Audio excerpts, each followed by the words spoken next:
마무리 투수의 자리는 어떻게 바뀌는가? 경쟁과 교체의 구조적 맥락. 마무리라는 포지션의 특수한 심리적 구조.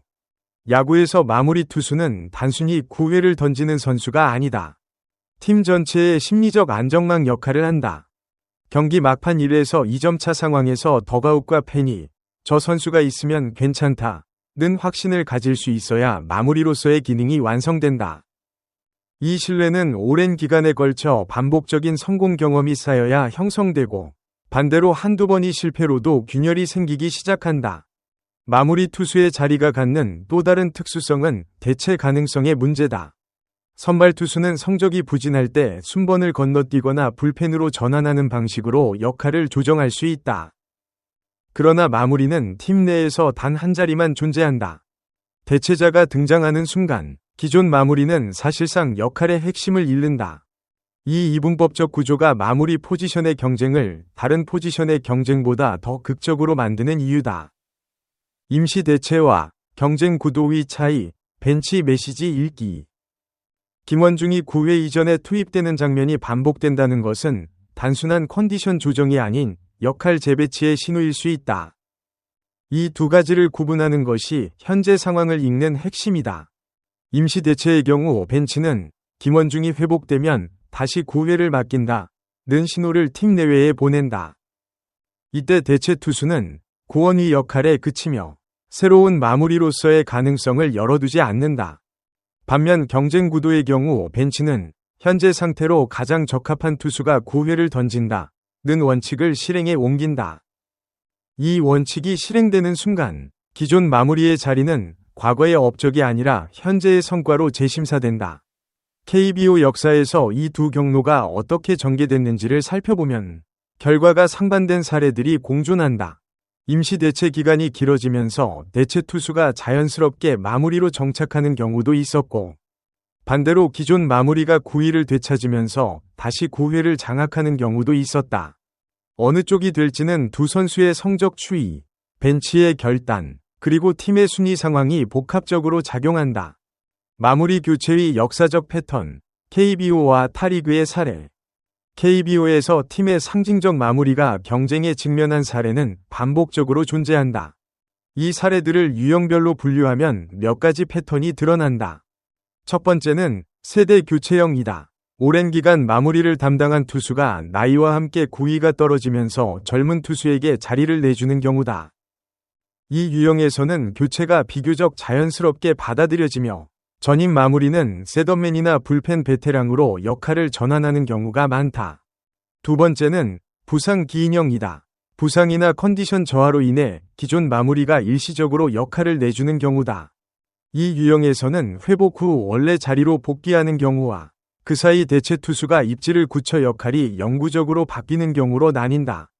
세 번째는 성적 기반 경쟁형이다.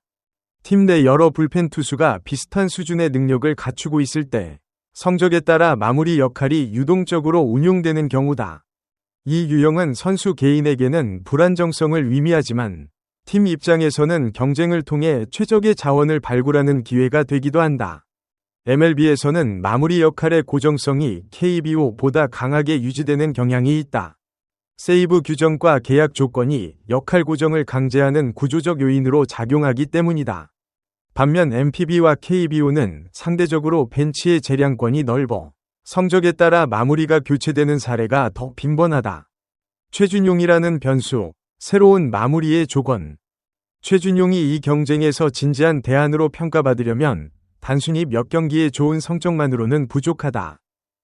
마무리 투수에게 요구되는 것은 단발성 압도가 아니라 반복 가능한 안정성이기 때문이다. 마무리 투수가 갖춰야 할 조건을 분해하면 세 가지로 나뉜다.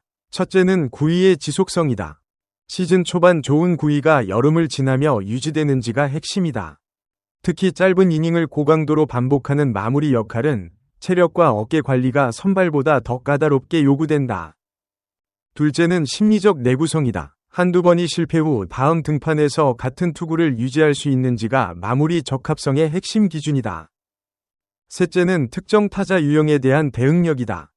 상대팀의 우타 클러치 타자나 좌타 주축 타자에게 어떤 결과를 내는지가 마무리의 실전 가치를 결정한다. 최준용이 이 세 가지를 시즌이 진행되면서 증명해 나갈 수 있는지가 앞으로의 관건이다. 반대로 이 세 가지 중 하나라도 흔들리면 경쟁 구도는 다시 김원중 쪽으로 기울 수 있다. 김원중의 선택지, 마무리를 되찾는 경로. 마무리 자리를 잃어가는 투수에게 남은 선택지는 크게 두 가지다. 하나는 현재의 역할에서 최선을 다하며 구위 회복을 증명하는 것이고, 다른 하나는 역할 전환을 수용하며 새로운 방식으로 팀에 기여하는 것이다.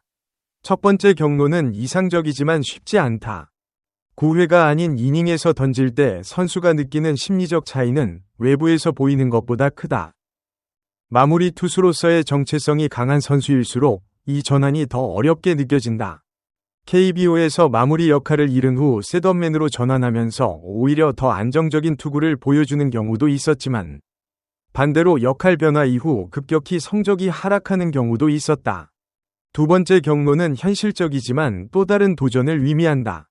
마무리를 오랫동안 담당했던 선수가 8회나 7회 투수로 역할을 재정의하는 것은 선수 개인의 가치 체계에서 상당한 변화를 요구한다. 이 변화를 선수가 어떻게 수용하느냐가 이후 커리어 방향을 결정하는 분기점이 된다. 이 경쟁이 팀 전체에 미치는 영향. 마무리 자리를 둘러싼 경쟁은 두 투수 사이의 문제에 그치지 않는다.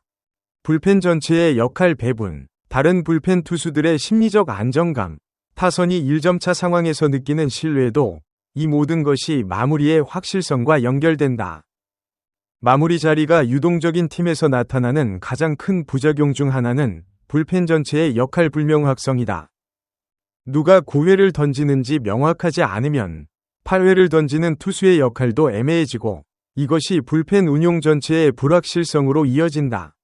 팀이 어떤 방식으로든 빠른 시점에 이 경쟁을 정리하는 것이 팀 전체의 안정을 위해 필요한 이유다. 물론 경쟁 구도 자체가 항상 부정적인 것만은 아니다.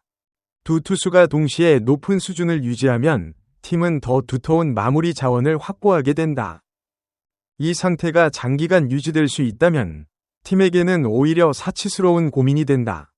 하지만 이 균형이 얼마나 오래 지속될 수 있는지는 두 선수의 성적 곡선이 결정할 것이다.